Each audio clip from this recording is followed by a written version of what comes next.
Welcome back to the Daughters of the Moon podcast. We're grateful that you can join us for another week. And we're excited today. We have Dennis J Henson back on with us. He wrote the book Real Impact, and we are sharing one of his stories from it today. She turned a dime into millions.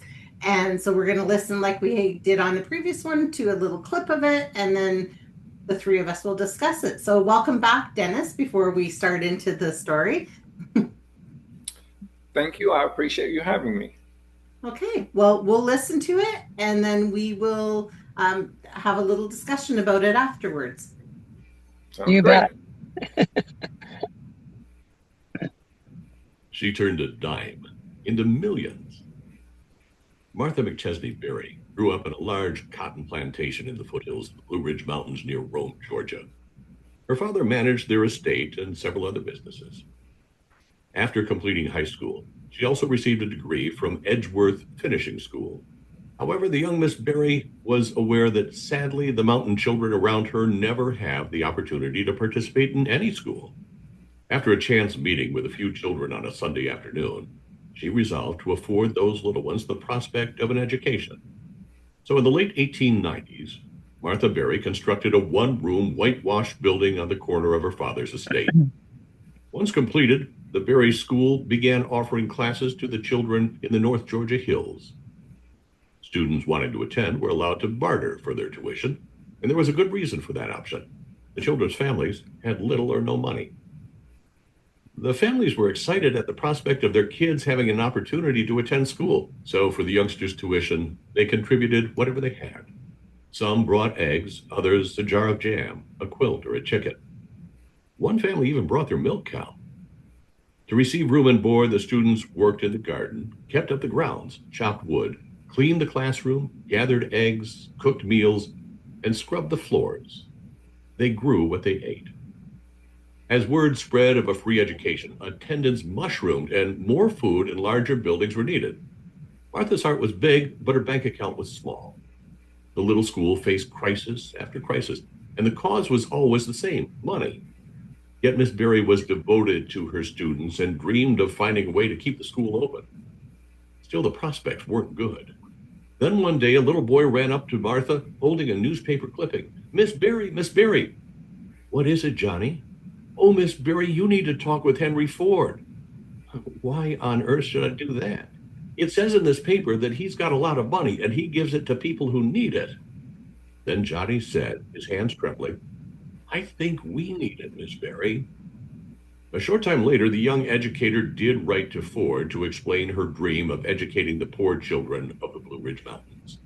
After mailing the envelope, Martha prayed that the wealthy philanthropist would understand the situation and provide some financial assistance to her school. Unfortunately, the crusty old industrialist had been contacted by so many asking for his money, he'd become cynical and believed that every person and organization in the country was looking to him for a free handout. So Ford had little sympathy for Martha's situation. However, he did send her something. He sent her a dime, one thin dime, worth 10 cents and nothing more. Martha Berry could have taken that dime and told herself, "I tried and it just didn't work out." But the young teacher wasn't quite ready to give up. Taking a pen and paper, she jotted down a plan encompassing all the resources in her control. Her list included the knowledge of farming, having been raised on a plantation, the strength and loyalty of her students, the availability of her father's land, the tools and resources on his plantation, nature's ability to multiply, and of course that dime from Henry Ford. Once her plan was complete, Martha took the coin to a feed store in Rowe and bought 10 cents worth of peanuts. When she returned, she gathered her students and presented them with a new project. They were told that their part would be difficult. It would take hard work, and they would still be expected to do their classwork and other chores. Then, emphasizing its importance, she asked the children if they would see the project through. All the students accepted the challenge. So Martha took 4 stakes and marked off a small section of land near the schoolhouse. Then she set up teams and appointed a leader for each one. The older boys were to clear the small trees and bushes from the field. Meanwhile, the younger children placed each peanut seed in a small container, added fertilizer, and watered it daily. The other groups gathered rakes, hoes, buckets, and other items needed to tend a crop. Once the field was cleared, the older boys plowed the ground and prepared it for planting. All the students diligently prepared each furrow. When the sprouts were ready, they carefully placed the tiny buds in the furrow.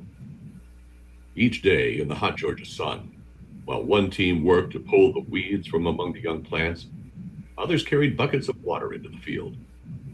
No peanut crop had ever received such copious attention. As their harvest grew, Martha again asked the older boys to start clearing, only this time the new field was not small. She laid out a section of more than an acre, and of course it took the boys longer to prepare the larger area for planting.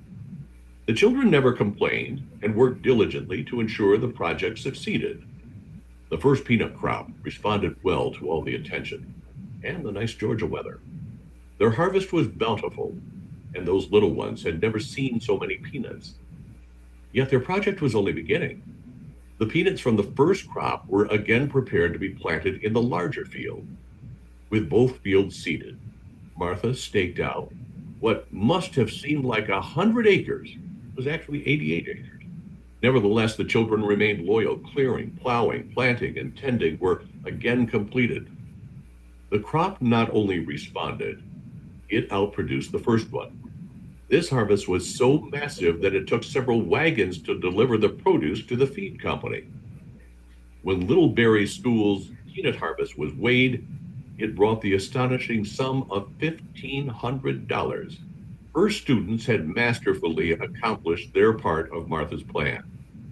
But the young teacher's strategy was not yet complete. After placing the $1,500 in her bank account, she wrote a check to Henry Ford for the entire amount. Then, signing the check, she put it in her envelope along with the following letter and mailed it to Henry Ford. Dear Mr. Ford, here is your $1,500 dividend for the 10-cent investment you made in Berry School.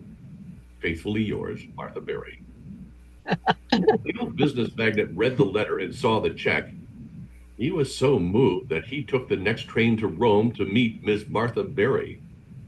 While in Rome, Ford visited the little schoolhouse and saw the poor children working their hearts out. He watched them study and saw their devotion to Martha and to learning. And before he departed, the great car maker wrote Berry School a substantial check. That money was only the first of a long string of donations. Henry and his wife Clara formed a lifelong friendship with Martha. His total donations to the Berry Schools were estimated at over $3 million. Wow. Those that seek out the easy make themselves weaker. Those that seek out the difficult make themselves stronger. Martha Berry. That was a good Wow. That is a good story. So do you want to talk about the story and just what impacted you to write that or include that as part of your book? Sure. I grew up a Southern Baptist, and when I was in elementary school, every summer my mother would take me to Vacation Bible School. And at the beginning of the Vacation Bible School, every morning we would all gather outside the church, and when it was time to start, they'd open the doors to the church, and we'd form two lines and march in, do the Pledge of Allegiance to the flag of the United States and the Christian flag, and then we'd be seated and have a prayer and sing a song. And after that, they would, someone would tell us a story. It'd be a story about a missionary or something that was happening. Now, this was back when I was in the second or the third grade. So I was born in 48, so it was like 55, 56, 1956. And one of the stories was that story. So when I was compiling stories for the book, that one had made an impression on me from 70 years earlier or more. And so I decided that I would do some research and put that in the book. Well, it was hard research because there's not a lot written about Martha Berry, but I did the best I could. Some of it is in the story. The letter that she sent, and some of it that shows that it was actually, but much of it was just my thinking of probably what happened. So mixing in the actual and the probable, I came up with a story, and I thought it did pretty well. Later on, I found that there's some interesting things about Martha Berry, because every time I wrote a story about anyone, Lincoln or Disney or Berry, whatever, if I heard something, I would listen to it or I would read about it. And I found out that Martha Berry, in her office at the school, there was some mystical things that went on. Little children would come and they would tell their mother they saw a nice lady, and then they would walk around and say, "Where's the lady?" They couldn't find her, and then they would point at her picture and say that was the lady that was very kind. And the same thing happened in her home. So when I was writing the story, it was almost like someone was telling me what happened. And then I read that and I thought, that's very interesting, because it was an easy story to write with not a whole lot of information to write. And I wonder if I had some help. Sounds like it. Yeah, it definitely sounds like you were intuitively guided to write that story and have that information, which obviously with the work that you're doing and impacting the world, that was something that they wanted out there to share with everyone. So that's amazing. Right. There's a little clip right after that. I don't know if you can play it or I can just tell you about it. Can you continue the audio? Yeah, I should be able to. Just 1 second. Young man, I had the privilege of attending what is now Berry College. The campus is one of the most beautiful in the South, if not the entire nation. At the time I attended, Berry College's campus in land area was the largest college campus in the world, 30,000 acres. No matter how busy you may think you are, you must find time for reading or surrender yourself to self-chosen ignorance. Confucius. Failure. Yeah, 30,000 acres is bigger than Disney World. Think of that. Yeah, we're talking about a massive, and it's just immaculate. They keep it so clean and neat, and they still grow a number of crops there. So it's an interesting place. If you're ever in that part of the world, you should visit it. Beautiful. Wow. Yeah, that's really interesting. And I love how she, in some ways it was a little almost cheeky. Here's your dividend back. But I really love that because it showed that she had that stamina to move through that and inspire the children. And when that boy came to her to say that was, he was so inspired by what she was doing, he wanted to see the fruition of it as well. So I think that was a really interesting story in that way, just all the way around, and then how it kind of come full circle. And then, Henry Ford was like, "Oh, just a minute. I need to help that out a lot." She was an amazing person, and her home was beautiful too. I mean, I lived in Northeast Alabama, which was just across the border from Georgia. So our church visited when I was a kid. Our church visited her home and also the college, and I attended college there for a while. Wow. Very interesting. So what was one of the key things that you wanted people to get from this story?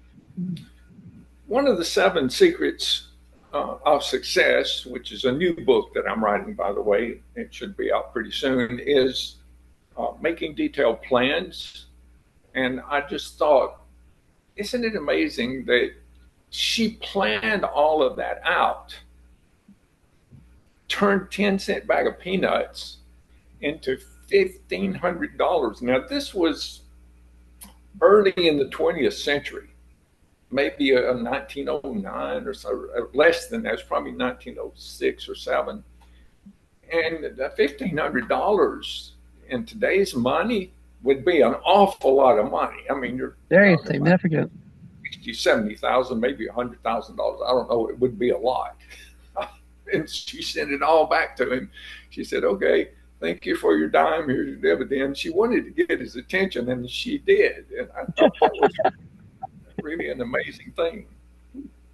Yeah, I think so too. And like I say, I feel like it was a little bit cheeky, but at the same time, I think it really made that impact on him as well of like, here you go, right? Like I invested your money for you, be it 10 cents or 1 cent, right? And just turn that around. So that's very inspiring story too, that with the hard work that you put into it and guiding people along with you, how wonderful things can turn out. So I love that story. Great. That was one of my favorite ones, I have to say. It's true. Plus, she showed all those children that you can do things that, out of nothing. So that's very inspiring. Right. She had a real impact on North Georgia, the education in the North Georgia area. Had it not been for her, a generation of students would have gone without education at all. Wow. Yeah. Near to her. And it shows too that hard work, right, pays off, and like a lot of your stories, I found a similar thing is that hard work, making these plans, following through, not giving up.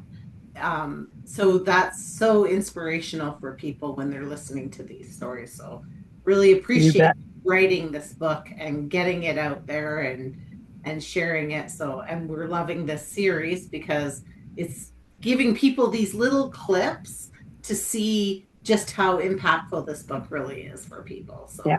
which is the title of it, Real Impact. So it makes sense. Good one. And I really appreciate you doing that too. So yeah, so we really appreciate it if you had a final thought to leave with everybody of what you would like them to think about when they think about this story or any other stories in your book. What would that be for people? Well, when I wrote the book, I used the acronym DFWA, which is DFW is like Dallas-Fort Worth, to help me remember. So D stands for desire, the F stands for faith, the W stands for will, which you don't give up, and then A is for action, and none of the other will make any difference if you don't take action. So the book kind of hopefully inspires people to act on their desires. If you think, I'd love to do this, but I don't have the things I need. Well, she could have said that too. She could have taken the dime and just put it in her purse and gone on about her business. But her desire to help the children was much greater than that. And so she took a big risk, and they did a lot of work, not knowing what was going to come of it. But what did come of it was really quite a bit. She was able to do a lot with the money that he gave her. Yeah, I think that's pretty amazing, really. It really is. To have such an impact on people and the children most of all, right? And teaching them good work ethics and, to follow their dreams, I think is a great message with that story as well. And hopefully the book as a whole will, if people will take the book and read the magic formula, you can get the book for free. You just go to realimpactbook.com, scroll to the bottom, click on Podcast Attendee, and you'll download the book instantly. If you would read the part that says the magic formula and do that, and read something every day, something positive that moves you toward a goal. It will remind you of your goal every single day, which is very important, and also give you the motivation to move in that direction, plus the education. Yeah. Exactly. Yes. And so that's where people can find you then, is that realimpactbook.com? Yes, go to realimpactbook.com. At the top, it says contact us, which is me. And if you want to contact me about speaking or being on the radio or another podcast, or just want to know where you can get books, or if you just want to talk, if you're having a problem and you just need someone to talk with, I'm here to help. Well, that's wonderful and very gracious of you. So, as always, we love having you on with us, and we are really enjoying this series. And, it will be great for people because they will have those 12 different stories from your book to be able to just be inspired. And I think that's such a great gift to people. It really is. Yes, it is. I appreciate you having me. I hope it gets out to a lot of people and it helps a lot of people. Yes, us as well. Yeah. So thank you for sharing space with us today. And we will see you on episode 3 to share some more stories. Thank you. Thank you. And everybody else, tune in next time. You bet you should.